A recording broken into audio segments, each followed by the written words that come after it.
Hi guys, Alexei Lushnikov from GosuGamers.net, and today interviewing Natu. How are you, man? I'm good. Having fun here in Katowice. Enjoying hopefully a great tournament once again.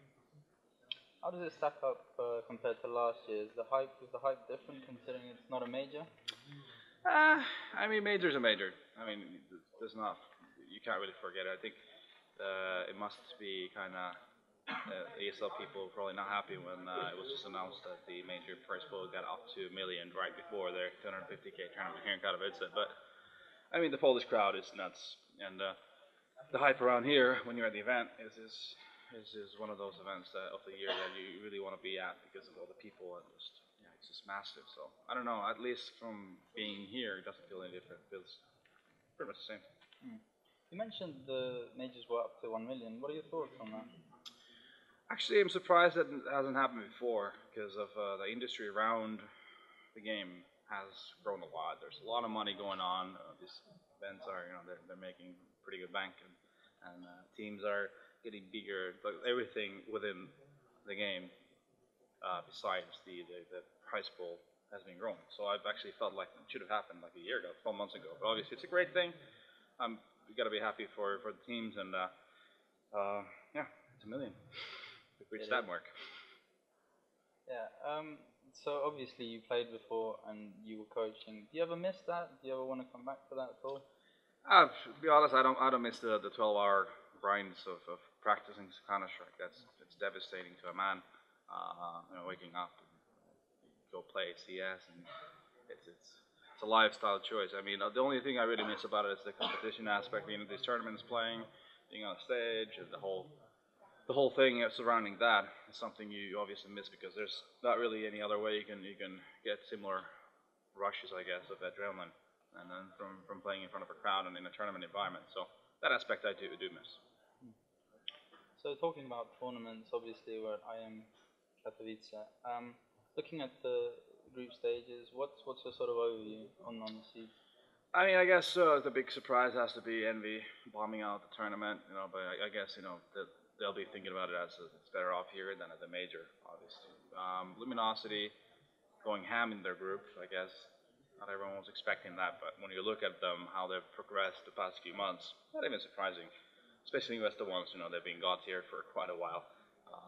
So I guess you could say Astralis as well would have to be a surprise. They've been struggling, but they've also been working a lot, and they obviously have the talent and the skills, so it's just a matter of getting everything click. So I guess those would be the main storylines, I guess, in terms of success. NIP, I thought they actually played pretty good. I mean, they lost some silly mistakes. They played really close games against top-tier teams. I mean, it's only the starting point for this iteration of the team with Threat involved as well.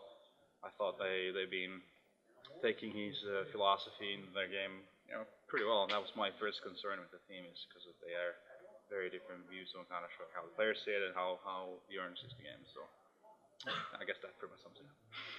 Fair enough. So in January you joined Yense as manager. Can you talk to us about that? What are the goals? What are the aims for the organization? Right, well, and was the project we already talked about last summer, not namely Jens, but establishing a team in Finland and getting people on board from gaming backgrounds such as Lurpis and Angel Dust was a key point, but also people like Petri and Pekka, who are men behind Finnish esports for the past 10 years. So getting all those forces together and building something in Finland felt like the right time. I remember last year with 3D Max at the Winter Assembly where the ASRG tournament was taking place, the hype was just out of this world, and felt like the fan culture has really progressed and become an actual thing. Esports in general has built up, so just felt like it's time, and we invested some funds into the team to establish a team and have a proper team that we would be able to pay salaries to, and our goal is to build a brand in Finland that is the synonym for esports within Finland, and within the year to make a team that fights for getting into the playoffs and majors, basically. So you've been working with Alu quite a lot. Can you talk about that relationship? Well, my first time, I've met Alo was like 2009 maybe. When he was a young up and coming player, a bit of a cocky little boy, you could say.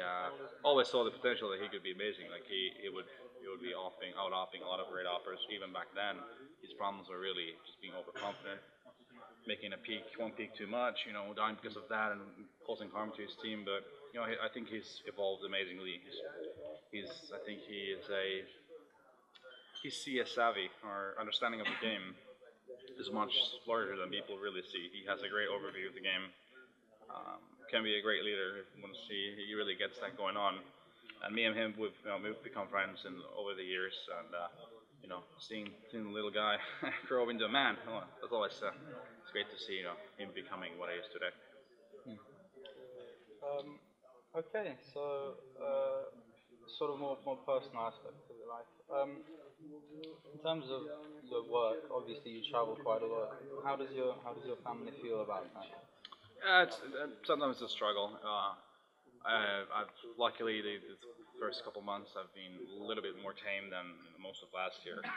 I don't think my family situation would maybe handle me being away every single weekend of the year, but it is what it is. Luckily we have family around us as well, helping out on taking care of the kids and whatnot. So it's a struggle, but also I have to thank my wife for being awesome, and she understands that this is esports is becoming a huge thing, and it's my passion. I've been part of it for 15 years, so it's just part of the deal of having me in her life. Fair enough. Your daily routine. Could you go through that? Basically, it's a lot about ends right now. There's a lot of things. There's too many things to little people. Put it that way, and I take care of a lot of that part right now. A lot of meetings to go to, a lot of social media things to do, a lot of planning, merchandising, this and that. Then I try to stream about 10 hours a week. Not been working out as great as I should have. I have obviously my personal brand, so to speak, and my own sponsors too that I do stuff with, and streaming is part of it. I think it's just a testament that we've had to make a family Google Calendar to make things work right now because of how much things I have to do. So it really depends on the day, what I do. But it's mostly ends right now. And sort of to conclude the interview, who do you think is the favorite to win the tournament? I mean, there's no way counting out Fnatic, considering they've had a massive run since Dennis joined. But I have a hunch. I feel that this would be the time that Luminosity is gonna finally get it. I think they've sort of brought a new life into how the game is being played. With they used to be a team that always played really slow, and that would be the only really style of play they had. But now they've been switching it up and finding different ways, and they've gained that much experience together that they know how to react to different situations correctly.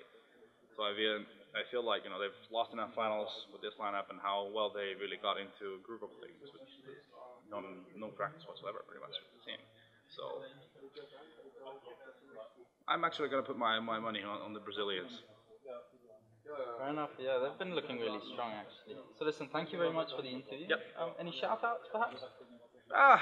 Just thanks to everyone. Fair enough. Cheers, guys.